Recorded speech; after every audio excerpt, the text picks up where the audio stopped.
What's up, you guys, and welcome to we can't be doing that. What's up, you guys, and welcome to a whole new episode of Tony Approved.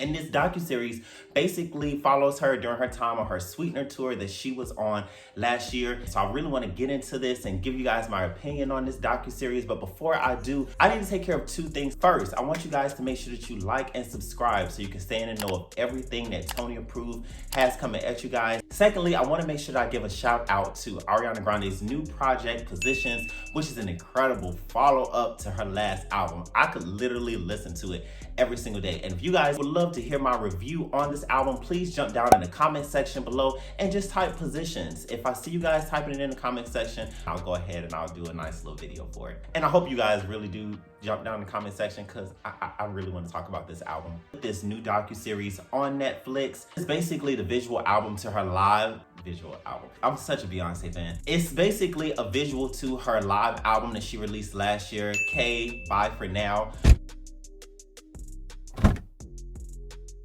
In this docuseries, we get to see her singing live, dancing at the same time. I mean, she ain't breaking down like Ciara, but she is doing her own choreography. I think that's one thing that made this docuseries so special is the fact that she's one of those few artists who can actually sing. I mean, like sing, and sing live really, really, really well.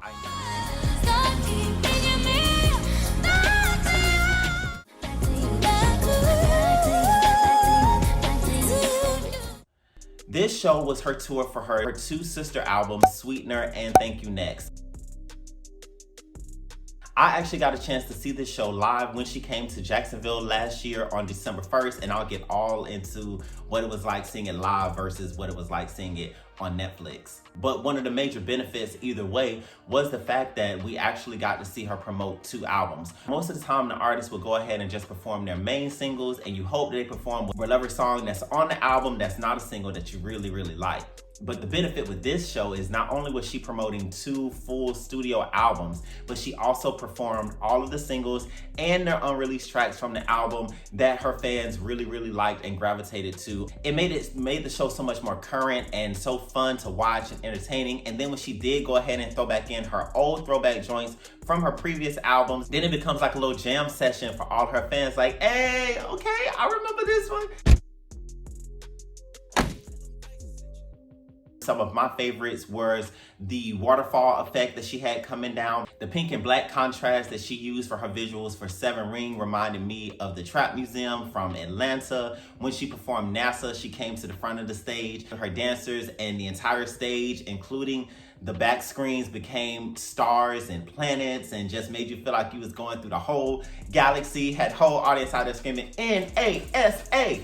But I think my personal favorite would definitely have to be the visuals for her song Into You, because what's weird is, and this could just be me, when she's performing that song, the visual, let's see how I can explain it properly.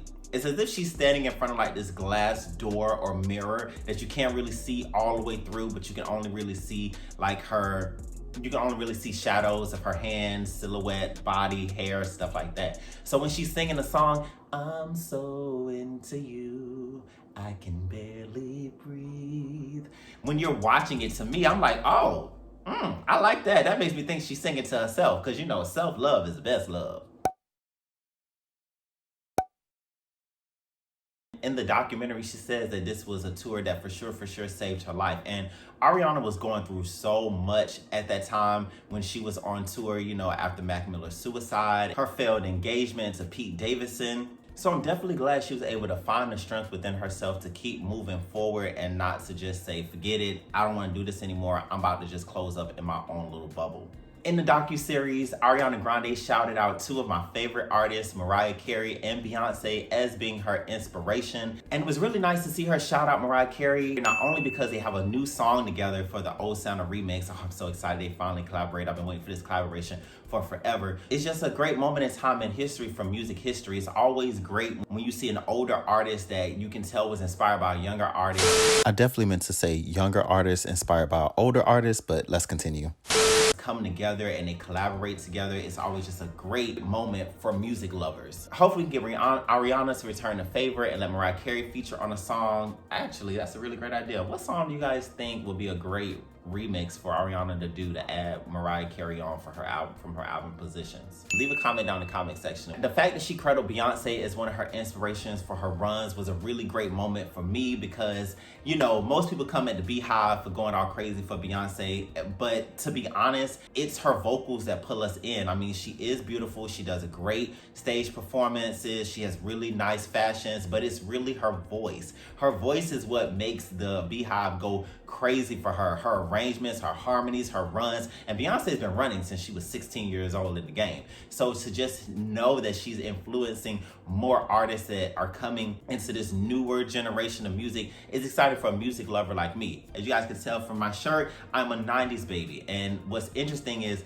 now as I'm getting older, the artists that I really like and listen to and growing up and stuff, they're starting to become the older artists, which makes me more appreciative for artists like Ariana Grande and like Chloe and Halle, just as examples of artists who not only can really sing, but put time and effort into their albums, make sure they're full body projects, make sure they're actually releasing albums, and do really well with live performances. You know, as a musical artist, I feel like it's important for your studio version to be one version of the song, and if you're gonna perform it, there should be different feels. It should be a change in the instrumentation at some point, maybe adding some extra vocals, change up a melody line, some type of where it should be a difference between your live and your studio version of your records. And Ariana Grande is an artist that does that really well.